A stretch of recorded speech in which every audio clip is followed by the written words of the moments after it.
السلام عليكم، يسعد مساكم. بفيديو اليوم رح نحضر مع بعض الكيك المالحة. رح نحط فيها جبنة وزيتون ومكونات تانية رح تخلي طعمتها بتشهي. لو ما كان عندكم وقت تعملوا مناقيش، هاي الكيكة كثير مناسبة.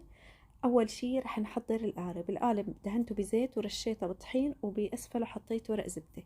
هلأ رح أحضر خليط المواد الجافة. عندي كوبين من الطحين، رح أحط عليهن معلقتين صغار ممسوحين بيكنج باودر ومعلقة صغيرة ملح. طبعا أنا استخدمت الملاعق والأكواب القياسية. بنخل المواد الجافة وراح أحط عليها ورق الزعتر الأخضر. هون استخدمت كوب، راح أخلي منه شوي. وكمان كوب جبنة حلوم، هو محلى ملحه قليل. ونص كوب من الزيتون المقطع شرائح. راح أخلطهن مع المواد الجافة وأحطهن على جنب. هلأ رح نعمل خليط المواد السائلة. عندي 3 حبات من البيض، طبعا المكونات كلها بحرارة الغرفة. حطيت معلقة صغيرة سكر ومعلقة صغيرة عصير ليمون، ما كان عندي متوفر الخل الأبيض. وببدأ أحرك هون بالخفاقة على سرعة بطيئة وبعدين بزيد السرعة لما ينفش عندي خليط البيض ويصير لونه فاتح.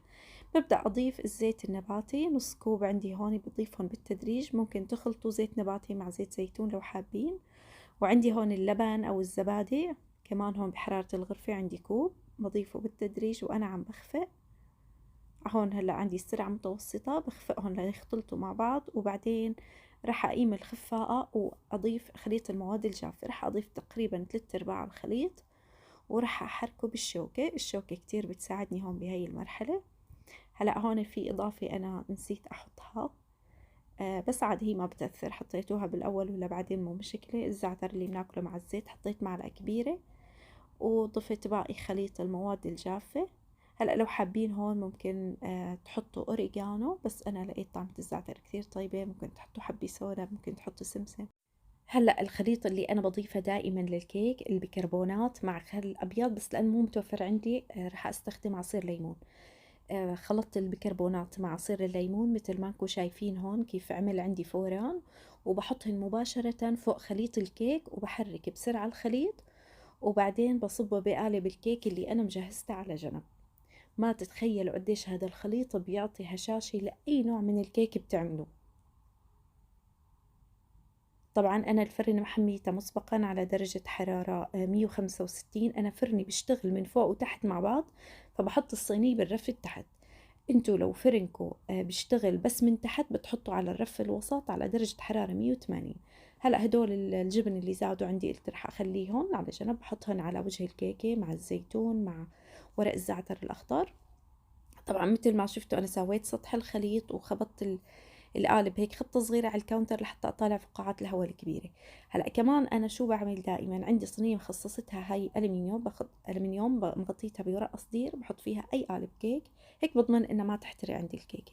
دخلت الكيكة على الفرن على درجة حرارة 165 على الرف اللي تحت. أنا فرني فوق وتحت بيشتغل مع بعض مروحة. أخدوا معي تقريبا 30 دقيقة. بختبر النضج بعود خشبي، لما أطالعه أبدا ما بترك أي أثر للكيكة. هلأ هون حررت الأطراف أو تأكدت إنه ما في شي لازق. طبعا ما بعد ما تركت القالب يهدى شوي، وبعدين رح أطالعه من صينية الخبز.